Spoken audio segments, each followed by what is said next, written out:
Assalamualaikum warahmatullahi wabarakatuh. Perkenalkan, nama saya Muhammad Yusri Lesa Mahendra.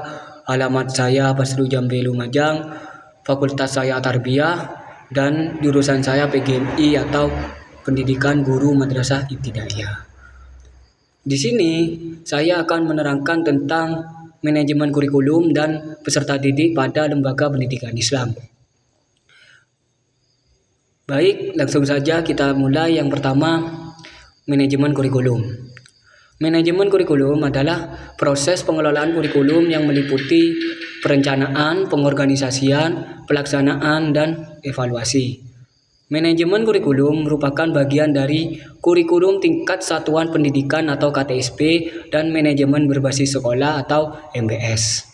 Jadi, manajemen kurikulum adalah proses pengelolaan kurikulum yang meliputi perencanaan, pengorganisasian, pelaksanaan, dan evaluasi. Jadi, perencanaan itu sendiri merumuskan masalah, mengumpulkan data, dan lain-lainnya. Pengorganisasian itu sendiri membagikan tugas kepada anggota-anggota. Dan pelaksanaan itu sendiri melaksanakan tugas-tugas yang ada di lembaga tersebut.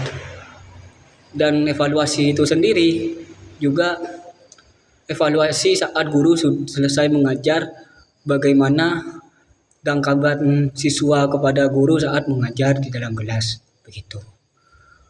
Dan manajemen kurikulum juga merupakan bagian kurikulum tingkatan satuan pendidikan atau KTSP dan manajemen berbasis sekolah atau MBS, begitu. Selanjutnya adalah tujuan manajemen kurikulum. Tujuan manajemen kurikulum adalah untuk meningkatkan kualitas interaksi belajar mengajar dan mencapai tujuan. Jadi, tujuan manajemen kurikulum adalah untuk mencapai tujuan interaksi belajar mengajar antara guru dan siswa saat di dalam kelas, begitu.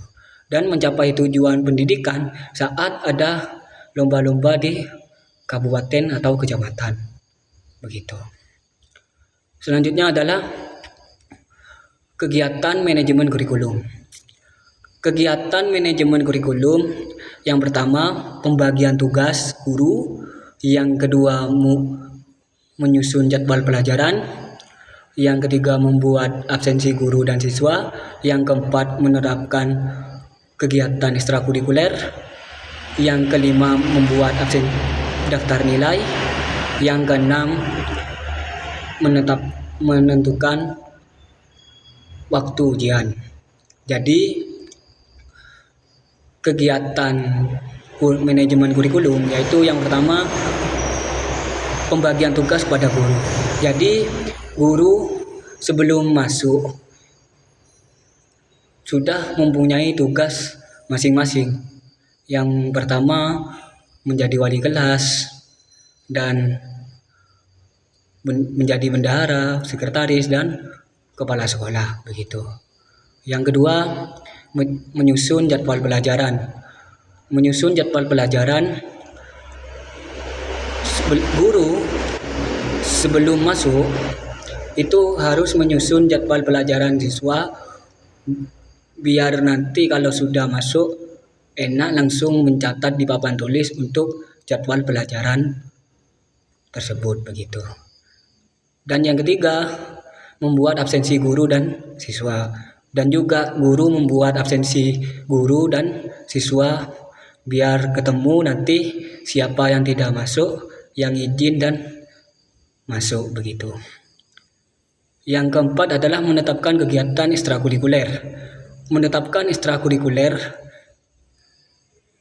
adalah hal penting pada setiap lembaga, karena di ekstrakurikuler di perlembaga itu manfaatnya adalah melatih kemampuan siswa saat ada di luar lembaga, seperti contoh pramuka, kaligrafi, dan tahfidz. hafalan Al-Quran begitu. Selanjutnya adalah membuat daftar nilai. Membuat daftar nilai, guru harus membuat daftar nilai saat masuk di dalam sekolah, saat mengajar. Guru harus mempunyai buku pribadi untuk mencatat bagaimana sikap siswa tersebut dan bagaimana kepintaran sifat siswa tersebut dan lain-lainnya. Jadi nanti guru akan mencatat di buku pribadinya untuk mencatat nilai yang ada di siswa tersebut begitu. Entah itu 70, 75 dan seterusnya begitu. Selanjutnya adalah menentukan waktu ujian. Menentukan waktu ujian saat kegiatan sudah selesai.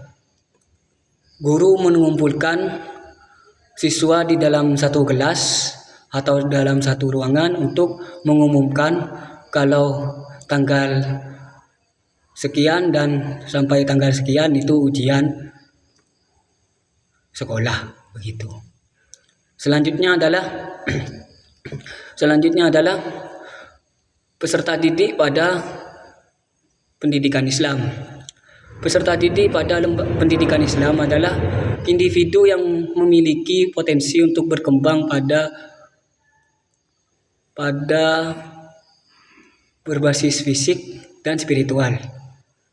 Dan peserta didik harus aktif dalam pembelajaran tersebut dan menghormati pendidikan. Jadi peserta didik dan dalam pendidikan Islam adalah individu yang memiliki potensi untuk berkembang pada fisik dan spiritual. Jadi peserta didik itu dilatih untuk berkembang baik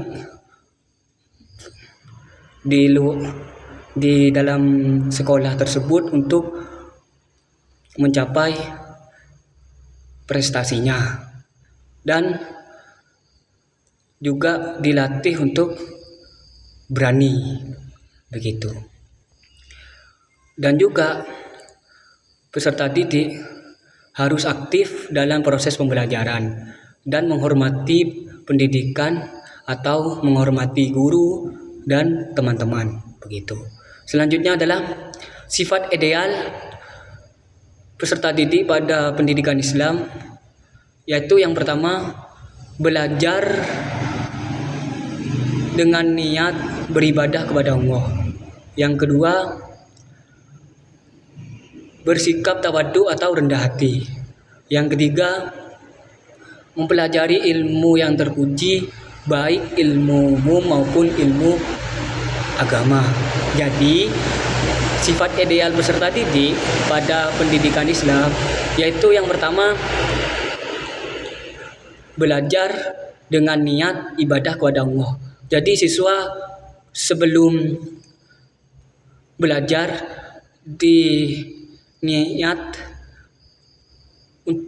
mempunyai niatan untuk belajar dengan ibadah kepada Allah, biar pikiran dan hatinya tenang begitu. Selanjutnya, bersikap tawadhu dan rendah hati.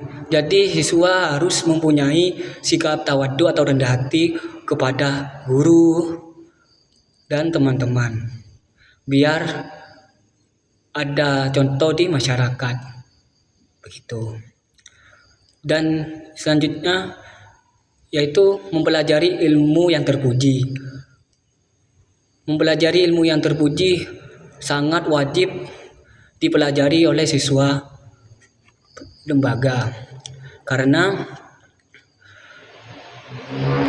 mempunyai sifat yang terpuji tersebut sangat penting untuk dipelajari di masa depan, baik itu ilmu umum ataupun ilmu agama begitu. Selanjutnya adalah peran penting peserta didik dalam pendidikan. Peran penting peserta didik dalam pendidikan yaitu mengetahui pengetahuan, bertugas untuk menyerapkan informasi dan pengetahuan yang diajarkan oleh pendidikan. Jadi, peserta didik itu perannya penting di lembaga karena